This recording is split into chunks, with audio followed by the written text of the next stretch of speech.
Making videos, I've learned that there's two topics that'll get people emotional. One is Social Security and one is dividend investing. So today, Social Security. So real example, I'm gonna make the introduction short here for you folks. But I was at a birthday party and in a discussion with a friend of a friend. Let's call him Mike. Mike was retiring from a, 35, 36 year union job. He had a nice pension. Great. 62 years old, or almost 62. Without being prompted, Mike said, hey, with a big smile, hey, I take my Social Security at 2, that and my pension. I'm close to what my living expenses are. He's married and was just delighted with his situation. So, great. But I couldn't help myself but ask a couple questions. I didn't push Mike at all because he was a friend of a friend. But I said, what made you decide on 62? And he replied, well, the break even taken at 62 or 70 is 77 years old. And with these two incomes, it covers my expenses. And anything like travel or one-time expense that'll come out of my 401k, all is good. That was the extent of the conversation. I moved on. This is very comfortable for folks. This is how Mike lived his whole working career. You got income coming in and you pay for your expenses out of that income. And then anything extra like a vacation or a home remodel comes out of your savings. So I understand the comfort in that, but is that the right decision for Mike and his spouse? Retirement is different. You're not in the accumulation phase anymore. You can't work overtime. You can work a part-time job, I guess. But there's no right answer for anyone, but I can state that making your financial plan in your head is almost always a mistake. Come on, you got to be better than that. You can't just make a retirement plan in your head. Hey, my expenses are $5,000 a month. My pension plus Social Security is $5,100 a month. I'm fine. I've got $300,000. I put that in, a growth ETF, and there's my retirement plan. Okay, that probably works. Okay, but is that optimized at all? Well, a few things that are missing for me is, since Mike is married, is there a surviving spouse clause in the pension? Is he taking 0, 25, 50, 100%, 75? I don't know. If one of you dies early, say one of you dies at 67, well, you lose the Social Security of the second person and you may go down 25, 50% in your pension. Does it still solve if somebody dies early? A lot of people think about outliving their money, but what if one of you dies early? You got to stress test it for that and see what's your best option. Second factor for me is, Social Security goes up 7 to 8% a year, depending on your full retirement age, when you were born, all that kind of stuff. Full retirement age changes a little bit, but say 7 to 8%, and it's adjusted up for inflation. That's a pretty good increase. Pretty nice. What is optimum for you with your income, your expenses, your other income, your total expenses, your longevity expectation, your investments, and how risky you want to be? What's the right thing for you? This needs some calculation. This is not just a mental exercise. What does Mike, what does retiring at 67 look like? What does 70 look like? You have a drawdown in your investments, but you have an increase in adjusted for inflation up by delaying to 67, 70. What does that look like? Your investments go down if you burn through them, but remember, 7 to 8% is pretty nice every year, adjusted up for inflation. I can't stress that enough, that it's adjusted for inflation. It's inflation.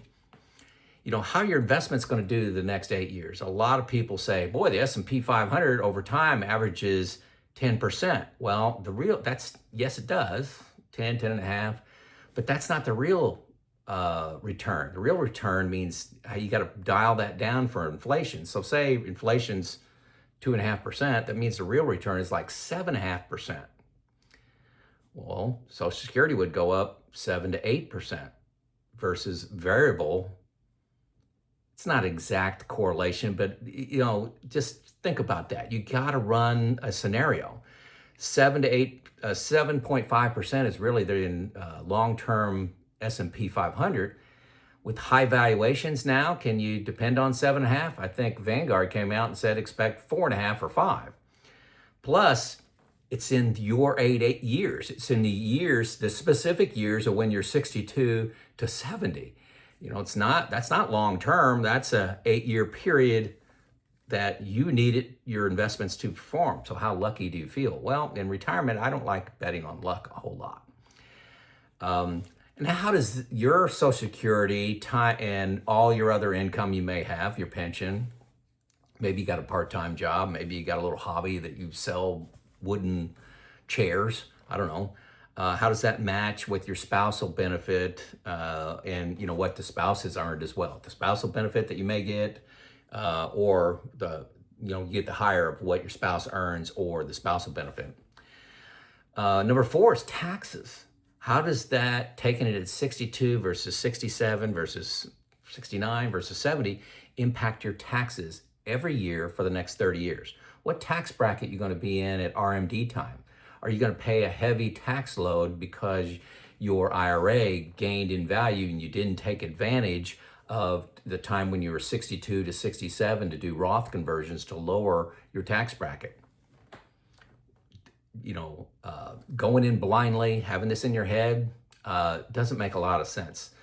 So some people need to take Social Security at 62 for health reasons or longevity, need the income, great, no problem. You do you. I'm saying just don't do this in your head. Don't do the calculations in your head like Mike did. Now, many, and I've heard that, I've probably got 1,000 comments that said, hey, Social Security is use it or lose it.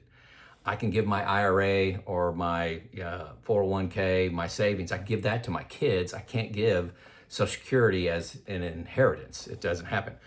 My answer to that is, well, perhaps, but what if the market drops down? The market, the valuations are very high. We go into some very tough times, like let's say 2000, 2010, or the Great Depression. That's not outside the realm of possibility. What if the market drops and you took Social Security early and one of you lives to 90, 95? Well, what are you going to do then? Did you maximize your fixed earnings coming in? Well, maybe not. Okay, maybe not. You're going to rely on the kids. Delay into 70 can add a big cushion. If the delay into 70, you have a 77% increase in your monthly payout. 77% by delaying to 70. You compare your 70 to your 62 payment, just do a percent increase, you'll see it's 77% bigger. Now let's address life expectancy. A lot of people get this wrong. We got to get it right. Life expectancy from the age of 0, the day you're born, for a male is 84. No, 75. 75 for a male. Well, that's not fair. For a female, it's 84. Okay? Now, if you're 62 years old, you didn't get killed or die from all the things from 0 to 62. So if you're 62, the life expectancy is 81 for a male and 84 for a female. So it stays the same for a female. That's interesting. Just notice that. Hopefully I didn't make an error. Now, here's what you need to think about when you're married. What's the probability of one of you making it to 90? So you're married, you're 62. What's the probability of making it to 90?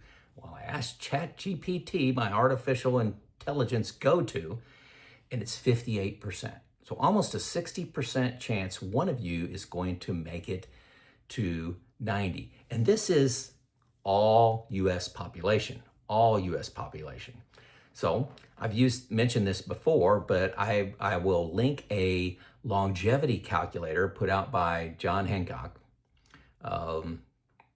You enter your height, your weight, if you're a smoker, do you exercise, how often, what's your blood pressure, you're taking medicine, what's your cholesterol, you're taking medicine, how many violations have you had driving in the last year. Mine comes out to be 96. Now, I don't know how right that is, but it kind of zeroes in on a healthy lifestyle can increase your chances, okay? So mine's 96. So if you use averages, well, you're comparing, I don't know your condition, but you're putting in the total population of all the people in their current state health to you. Where do you fall in that? So go to this John Hancock calculator. You may find out, boy, I'm going to live a little bit longer than 75 or 84, whatever those numbers are. So take a look at that calculator. Also, what sort of stocks are you going to invest in? Some people say, hey, I can take Social Security now and I can invest in stocks. Well, when you're in retirement, you get a little more conservative. You're not in the accumulation anymore. You're going to dial back. Some people go back to 50-50 equities to fixed. Well, you're not going to get a 10% return if you're 50-50 or 60-40. You're going to get something quite a bit less than that. So I tried another AI platform. I think this is Elon Musk's platform on X, is Grok, Grok. It's another AI platform. I got a better answer for longevity here. The break even, this guy Mike mentioned the break even was 77 or something like that. So you have to put in an assumption for rate of return. Okay, so I put in 7.5% rate of return, and here's what it kicked out. Assuming 7.5% annual investment return, the break even for taking Social Security at 62 versus 70 is approximately 82 years old. If you live past this age, waiting until 70 yields more total benefits. If you die before starting at age 62 is better.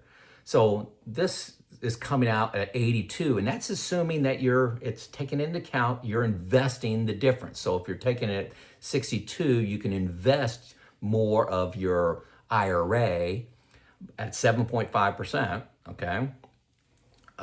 So there you go. So it's 82. Now remember, what's your longevity going to be? You can look at averages, or you can look at the John Hancock that says, for me, 96. I can't imagine living to 96, but my grandpa lived to 94, and my dad is 89 and perfectly healthy. So who knows? Who knows? Genes are on my side, and I'm trying to control what I can control. So there's no perfect answer on Social Security, but there is planning. There is planning. Okay, test the alternatives. Stress test. Stress test, what I mean by that is, what if somebody dies early? Well, that bump may drop your pension down to 75% or 50%, drops off one of the Social Securities, and they're filing taxes at a single. So they're going to have less income and higher taxes. What does that look like? Does it make more sense to push your Social Security to 67? And you could take it every month between 62 and 70. Where's the perfect answer? Now, you could do this trial and error with your own Excel spreadsheet. I use Boldin. That's the first link you come to. Boldin, it's very simple. You're doing all your other retirement planning in there. Super easy. They have a Social Security optimizer that takes into account all these things: taxes, longevity, the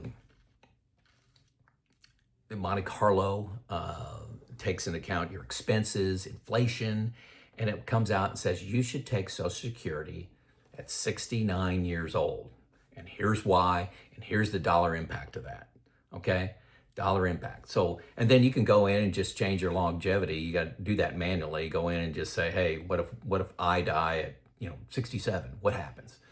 So anyway, my message is I was a little uncomfortable with Mike, doing that in his head. It was clear to me he had no retirement plan. It was all mental. Here's my income.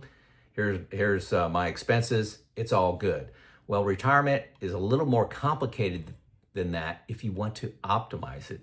If you want to retire at the earliest possible date and have the most amount to spend, and hit your legacy goals of maybe giving to your kids, inheritance, you may want to check out Boldin.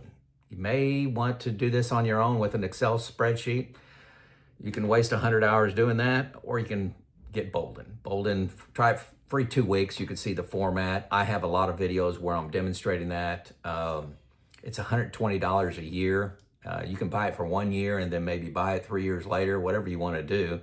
But it is super cheap for the value you get in crafting a retirement plan and timing a Social Security. It's one of the most important decisions you're going to make. Don't do it in your head. I'm an engineer. I would not do it in my head. It's Joe out.